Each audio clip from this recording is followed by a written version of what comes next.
It's 3 in the morning. You're somewhere in the middle of the Bering Sea and a hand grabs your shoulder and shakes you hard. You've been asleep for exactly 3 hours. It feels like 20 minutes. You're already pulling on rain gear that's still wet from the last shift. The boat is rolling 15 feet in every direction, and outside that steel door, it's pitch black and the deck is sheeted in ice. And here's the part most people never stop to think about. Nobody planned it this way by accident. That 3 hours wasn't random. Not 4, not 5, not a full night. 3. That number is the result of decades of trial and error on the deadliest stretch of working water on the planet, and it's calculated almost down to the minute. There are 3 layers to this story. The first is why they can't sleep longer, even though there are perfectly good bunks just feet away. The second is the system that decides exactly when each man sleeps and when he doesn't. And the third is the part almost nobody expects. The reason that brutal 3-hour limit isn't the thing trying to kill these men, it's the thing keeping them alive. By the end of this video, you'll never look at a plate of crab the same way again. So, let's start with the obvious question. There are bunks on the boat. Why not just sleep a normal night and fish in the morning? And the answer is the same answer that runs everything out here: the clock. Bering Sea crab is not fished year-round. It's fished in tight, ferocious windows, and for decades it was even worse. Before 2005, the season ran what they called derby style. Over 250 boats would register at once and race each other through an opening that could last as little as 3 to 4 days. Whoever pulled the most crab out of the water in that window won. So the boats simply did not stop. Not to sleep, not to rest, not for anything short of an emergency. Men stayed on deck for 30 to 40 hours straight, and the ocean collected the ones who couldn't. The rules changed in 2005. The season got longer and safer on paper, switching to a quota system where each boat earns a set share. But here is what did not change. Every single hour that a boat is sitting still is an hour it is burning fuel and paying crew wages while catching nothing. A deckhand can make $50,000 in a 3-month season. A good captain clears $200,000 or more. That money only exists while the gear is in the water. So the economics never sleep, even when the men have to. And the second reason is biological, but it's the crab's biology, not the crew's. A crab pot is a steel frame wrapped in mesh, and it weighs around 700 pounds when empty. A big boat runs anywhere from 150 to 250 of them.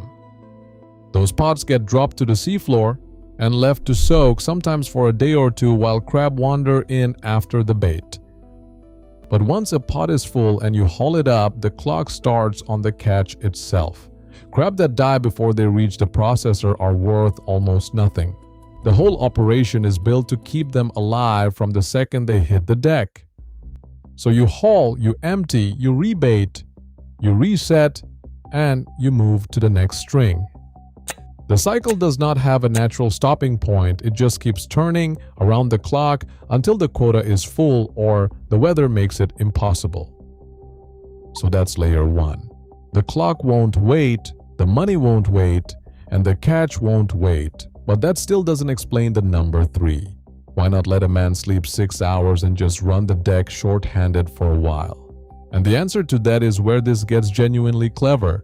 You cannot run a crab deck short-handed. It's not allowed by common sense, and it's not survivable in practice. Hauling a 700-pound pot over the rail in a rolling sea takes a full crew working in perfect sync. One man on the hydraulics, one on the line, one on the hook, one stacking and sorting. Pull a man out of that chain, and the whole thing becomes a meat grinder. Men get killed on deck by getting struck by pots and tangled in lines. So you can't just let one guy nap while the others grind on.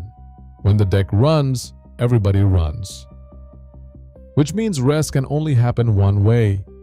The captain shuts the entire deck down at once. He calls it the hauling stops and the crew gets a window. But even then, the boat itself can never be left unattended. It's still floating in a live moving ocean full of other boats, ice, and storms. So while the deck sleeps, somebody has to be awake at the wheel watching. They call it wheel watch, and the crew rotates through it in short blocks, often 60 to 90 minutes each, so that no single person loses their whole rest period to it. Now stack all of that up. The deck shutdown might only be 4 to 6 hours total. Subtract your turn on wheel watch. Subtract the time to peel off soaked gear, eat something, and get horizontal. What's actually left to sleep is short. And here's the piece that ties the number down. A human sleep cycle runs roughly 90 minutes. 3 hours is 2 full sleep cycles. Wake a man at the end of a cycle and he's groggy but functional. Wake him in the middle of one and he's worse than useless, slow, clumsy, dangerous on a deck where clumsy gets you killed.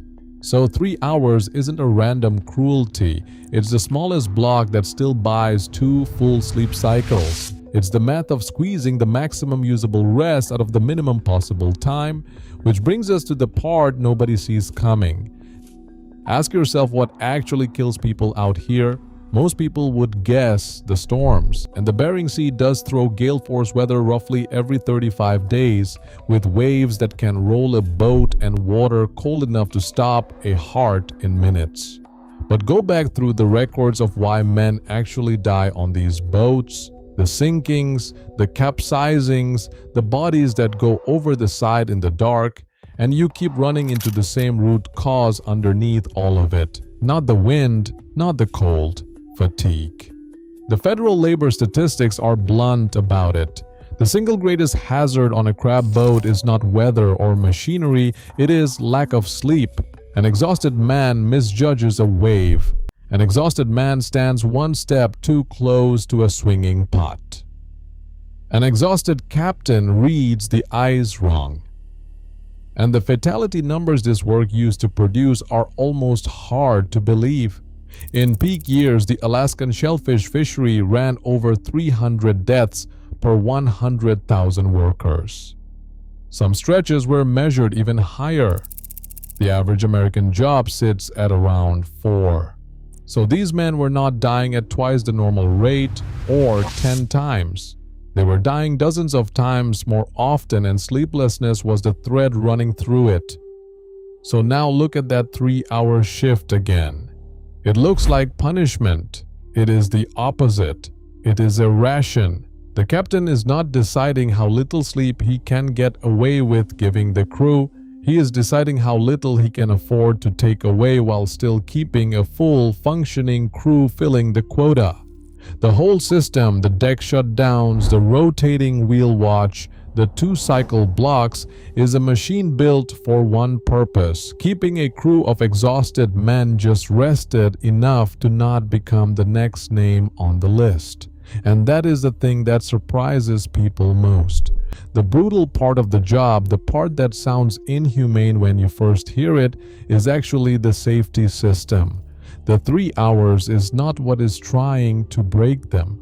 It is what is holding them together. The men who have done it will tell you that a captain who knows exactly when to call sleep is the difference between a boat that comes home and one that does not.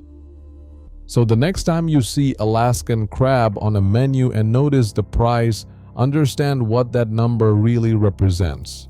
It is not just the catch. It is a crew of men in the dark taking turns at 2 sleep cycles each, trusting that the man who shook them awake at 3 a.m.